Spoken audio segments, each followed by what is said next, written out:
Hi, hello, welcome to my channel Vamsi Homeo Clinic.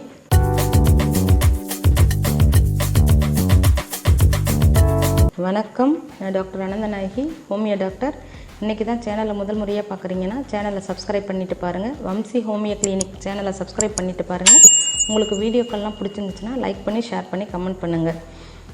இன்றைக்கி நம்ம எதை பற்றி பார்க்க போகிறோன்னா, இப்போது மழைக்காலம் முடிஞ்சிட்டு நமக்கு பனிக்காலம் ஆரம்பிச்சிச்சு. எல்லாருக்குமே பார்த்திங்கன்னா சளி, ஜுரம், தலைவலி, இருமல், நிறைய பிரச்சனைகள், காலரா, சிக்கன் குனியா, டெங்கு, இந்த மாதிரி எக்கச்சக்கமான பிரச்சனைகள் வந்து நமக்கு வர ஆரம்பிச்சிடும். இப்போ பனிக்காலத்தில் பார்த்திங்கன்னா எல்லோரும் பெரியவங்கலேருந்து சின்ன குழந்தைங்க வரைக்கும் அவதிப்படுற ஒரு விஷயம் பார்த்திங்கன்னா மூக்கடைப்பு, சளி, இருமல், ஜலதோஷம், ஆஸ்துமா, அலர்ஜிக் ஆஸ்துமா, இந்த மாதிரி நிறைய கம்ப்ளைண்ட்டெல்லாம் அவதிப்படுறாங்க. இப்போ பார்க்கனா வர்றவங்க பூரா என்னால் இருமி வந்து நெஞ்சு வலிக்குது, வயிறு வலிக்குது, என்னால் முடியவே இல்லை, தூக்கமே வர மாட்டுது, தூக்கம் வராதனால ப்ரெஷர் ஏறுது, இப்படியெல்லாம் நிறைய சொல்கிறாங்க. சின்ன குழந்தைங்கள தூக்கிட்டு வந்துட்டு இருமிக்கிட்டே இருக்கான், சாப்பிடவே மாட்டுறான், வயிற்று வலிக்குதுன்னு சொல்கிறான், அல்லை கட்டி இழுக்குது, அந்த வீசிங் வந்து வர்றப்போ குழந்தையெல்லாம் மூச்சு விட முடியல, நெப்ளைசர் வைக்கிறோம் அப்படின்னு வந்து நிறைய சொல்கிறாங்க. அதுக்கு நம்ம என்ன பண்ணலாம் அப்படிங்கிறது பார்த்திங்கன்னா, இப்போ பொதுவாக வந்து இந்த பனிக்காலம் வந்துட்டாலே குழந்தைங்களுக்கு வந்து நல்ல வெந்நீரை வந்து கொதிக்க வச்சு ஆற வச்சு வடிகட்டி அதை குழந்தைங்களுக்கு கொடுக்குறது ரொம்ப நல்லது. பிஸ்கெட்டு, சாக்லேட்டு, அது மாதிரி மசாலா ஐட்டங்கள் அதெல்லாம் குழந்தைங்களுக்கு அவாய்ட் பண்ணுறது நல்லது. வெறுங்காலோட ஈரத்தரையில் நடக்க வேணாம், செப்பல் போட்டுட்டு தான் நடக்கணும்னு சொல்கிறது.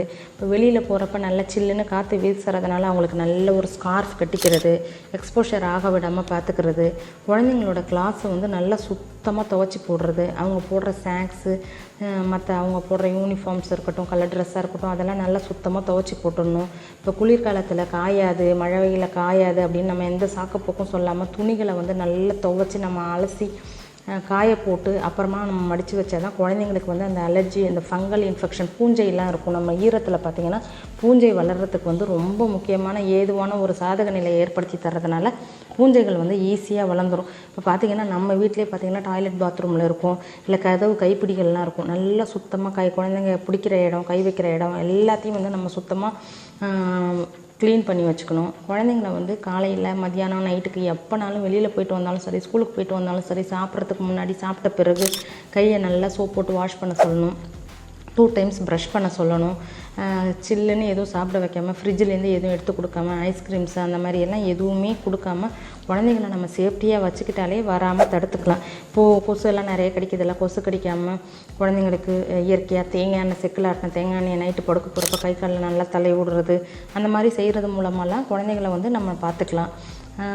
குளிக்க வைக்கிறப்போ வாரத்தில் ஒரு நாள் வந்து வேப்ப இலை, நொச்சி தேலை, ஆடாதோடை அதெல்லாம் போட்டு நல்லா கொதிக்க வச்சு தண்ணி குழந்தைங்களுக்கு தலைக்கு ஊற்றி விடலாம். அந்த மாதிரி கஞ்சி நிறைய எல்லாம் கொடுக்கறது, கஞ்சி எல்லாம் கொடுக்கறது, அதுக்கப்புறம் வந்து வெஜிடபிள்ஸ் ஜாஸ்தியாக கொடுக்கறது, கண்ணா பின்னா நான்வெஜ் கொடுக்காம, ஃப்ரைட் ஐட்டம்ஸ்லாம் கொடுக்காம இருந்தோம்னாலே குழந்தைங்களுக்கு வந்து எந்த விதமான நோயும் இல்லாமல் நோய் எதிர்ப்பு சக்தி ஜாஸ்தியாகும்.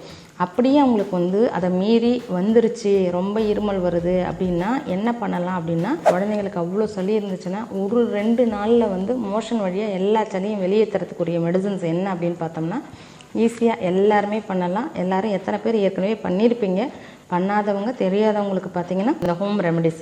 இப்போது கற்பூரவல்லி இலையை ஒரு 4 இலையை எடுத்துக்கணும். கற்பூரவல்லி 4 இலையை எடுத்துகிட்டு பூண்டு ஒன்றுனா ஒரே ஒரு பல்லு கிடையாது, முழு பூண்டு, ஒரு பூண்டு எடுத்துக்கணும், கிராம்பு 4 எடுத்துக்கணும், ஒரு ஏலக்காய் எடுத்துக்கணும், ஒரு சின்ன துண்டு இஞ்சி எடுத்துக்கணும். இதெல்லாம் எடுத்துக்கிட்டு ஜீரகம் 1/2 ஸ்பூன் எடுத்துக்கணும், தேன் 1/4 ஸ்பூன் எடுத்துக்கணும். இது எல்லாத்தையும் எடுத்துகிட்டு மிக்சியில் போட்டு நம்ம நல்லா மைய அரைய வச்சுக்கணும். தேன் வந்து அதில் ஆட் பண்ணக்கூடாது. தேனை தவிர மற்ற எல்லா பொருட்களையும் பார்த்திங்கன்னா மிக்சியில் போட்டு நல்லா அரைச்சிட்டு நம்ம சூடு பண்ணிக்கணும். ஒரு வானல் வச்சு ஒரு கிளாஸ் தண்ணி ஊற்றி இந்த நம்ம அரைச்ச பொருட்கள்லாம் அதில் போட்டு நல்லா கொதிக்க வைக்கணும். கொதிக்க வச்சுட்டு ஒரு 5 to 10 மினிட்ஸ் கொதித்த பிறகு மஞ்சள் தூள் 1 ஸ்பூன் போட்டுக்கணும். நம்ம மஞ்சள் தூள் 1 ஸ்பூன் போட்டு ஒரு 3 to 5 மினிட்ஸ் கொதித்த உடனே அதை அப்படியே ஆஃப் பண்ணி மூடி வச்சிடணும்.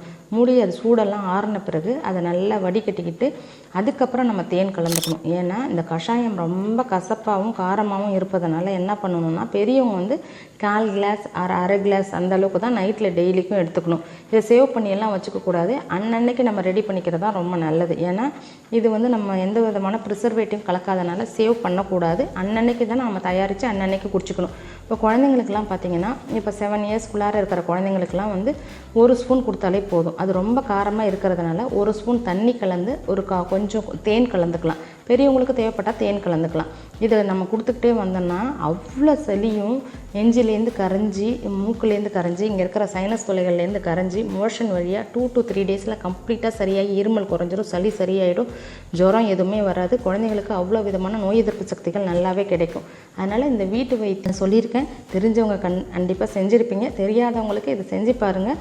எந்த அளவுக்கு ரிசல்ட் இருக்குன்னு நீங்கள் கமெண்ட் பண்ணி சொல்லுங்கள். நன்றி. மீண்டும் அடுத்த ஒரு பதிவில் உங்களை சந்திக்கும் வரை உங்களிடமிருந்து நன்றி கூறி விடைபெறுவது உங்கள் டாக்டர் அனந்தநாயகி. நன்றி, வணக்கம்.